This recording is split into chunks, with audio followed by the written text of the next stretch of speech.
Hey guys, it's Dr. Kresimir here, chiropractor in London, Ontario, Canada. Almost forgot where I was from. Today we're going to be talking about the complete sciatica solution. And when I say complete, I wish it was as simple as here's 6 things to do, and if you do these 6 things, your sciatica is going to go away.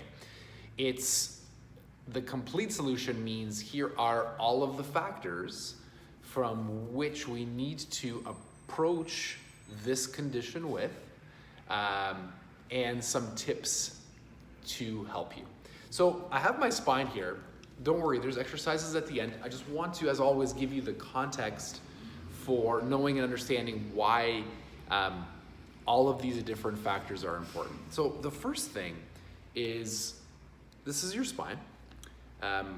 This is L5, L4, L3, L2, L1. And the sciatic nerve is made up of the nerves that come out of these different spinal levels. They form the sciatic nerve. It comes down through here and it goes down both legs. Now, the problem is there's many things, that can put compression and pressure on the sciatic nerve or on the nerves that form the sciatic nerve, which making this or sciatica a very challenging condition, not just to correctly diagnose for everybody, by the way. This isn't just for physicians or for chiropractors, for everybody dealing with this problem. There could be a problem with L1, there could be a problem with L2, there could be a problem with your piriformis, there could be a problem with your hamstring, there could be something with some of the discs, there could be something with the canal, it might be too small, there could be something with the joints, it might be all of them, it might be some of the factors of all of them. That's why it's a bummer that you have this. It's tough to deal with, and it is sometimes very frustrating to fix, which is why the purpose of this video is to try to get you to understand the benefits of various different things that you should be doing. And like I said, at the end of the video, I'm going to be showing you generally the best exercises to do, especially if you're in trouble right now with sciatica. So, and that's just the thing, right? Like with exercises, we understand the importance of exercises, but even with like the nature of the injury, there's some exercises that for some sciatica sufferers might be really good, and some for others that might not be really good, that can actually be causing pain or symptoms. So we need to approach this from a structural component, a rest component, a nutritional component, a exercise component, and a daily habits lifestyle component. And now when I'm talking about the structural component, I am specifically talking about structural chiropractic care, which is the type of care that we practice here in the office. And the purpose of structural chiropractic care is to make sure that the vertebrae, the specific vertebral levels, are moving well. And when the levels are moving well, this helps your spine move better and takes some of the pressure or the tension specifically off the nerves running through your body. That's it. Oftentimes I'm asked, well, should I be seeing a physio? Should I be seeing a chiropractor? Should I be seeing a massage therapist? The answer is both, or all of them, provided they're all doing something unique and different. If you're seeing more of a traditional or therapy-based chiropractor, there might be a lot of overlap between what they're doing and what a physiotherapist is doing. So you might not need to see both of them.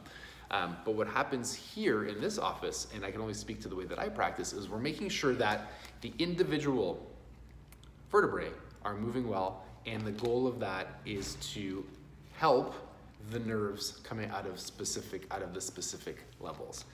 Next area is the rest area, and the exercises that I'm going to be showing you will help take the tension and the pressure off of the broken parts of your spine. But you need to be getting sleep, and you need to be getting rest. And exercise and moving is important, but so is resting your body and making sure that you're getting enough hours of sleep or you're getting enough downtime in order to give your body the time to heal and to recover. There's the nutritional component to this. So we want to make sure that we are, the simplest thing to do when it comes to the nutritional component is to stop putting inflammatory foods and things into your body. So things like smoking and alcohol and high carbohydrates and foods that are fried or made with vegetable or seed oil have been shown to increase the inflammation in your body. And now inflammation isn't a bad thing. When you're injured, it's the inflammation that brings all of the good stuff to the wounds.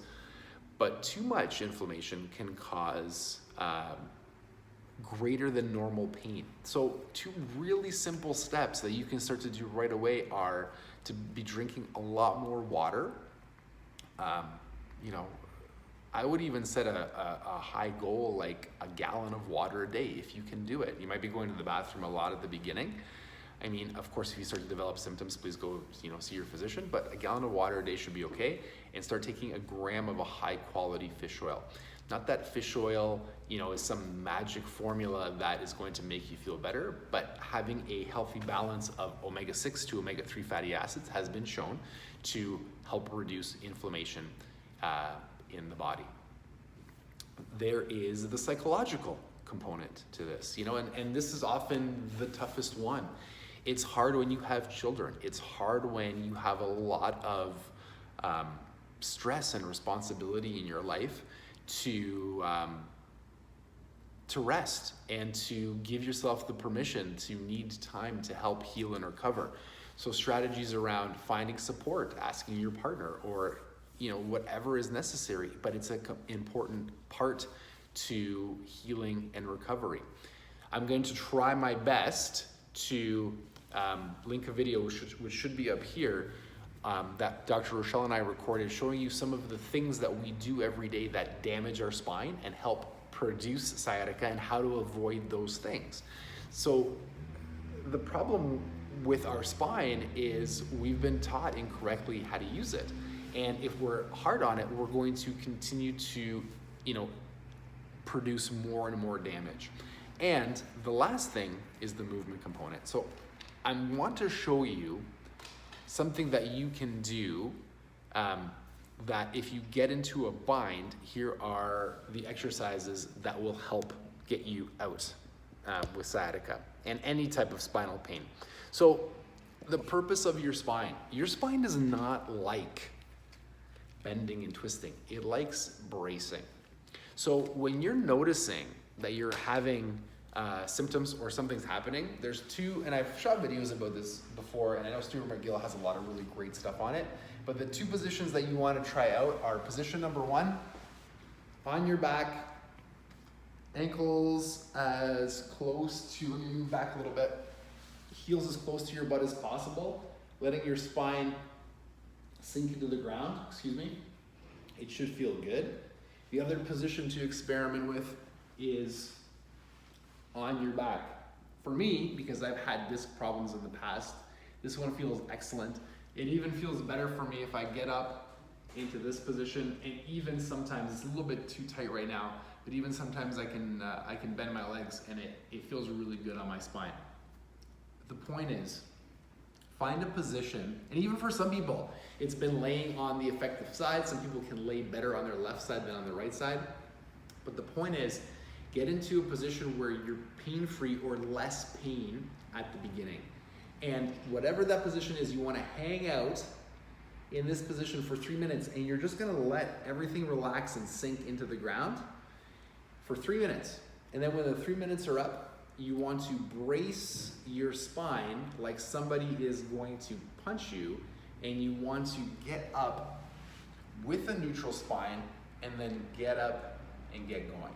So it's not technically an exercise, but it's an exercise, especially if you are in a lot of pain. Exercise number 2, and again, this might be helpful, this might not be helpful, you have to judge, but exercise number 2 is going for a walk. Oftentimes with sciatica, getting out and moving your body and going for a walk, even if it's just for a short period of time, can help loosen things up. Again, you want to make sure that your core is braced and that everything is tight. The other thing you want to do is play with the speed when you're out there. Sometimes walking faster, because what walking faster does is it helps pin everything back and down. It can help with the pain. And the third exercise that I want you to do, and we've covered this one before, is a bird dog. So a bird dog is, you get into this position, and what a bird dog is it's opposite leg, opposite arm. What you want to avoid is you want to avoid rolling your spine. You want to keep everything nice and straight. And if you can't lift your leg because you're in too much pain, you're going to start with lifting your arm, holding it, and then however you can get, whether it's just putting pressure on the opposite leg and starting in this position, you want to hold for 10 seconds and then rest for 30 seconds. Okay, and those are 3 exercises that, fingers crossed, will help you feel better. If they don't, please stop, contact somebody, get a healthcare provider to help you through this. And remember, the purpose of this video is to get you to understand that if you're not healing and you're not feeling as well as you think you should, there's other components to sciatica that maybe you haven't considered, and hopefully this video will help you consider that. Have a wonderful day and a week, and I will see you soon.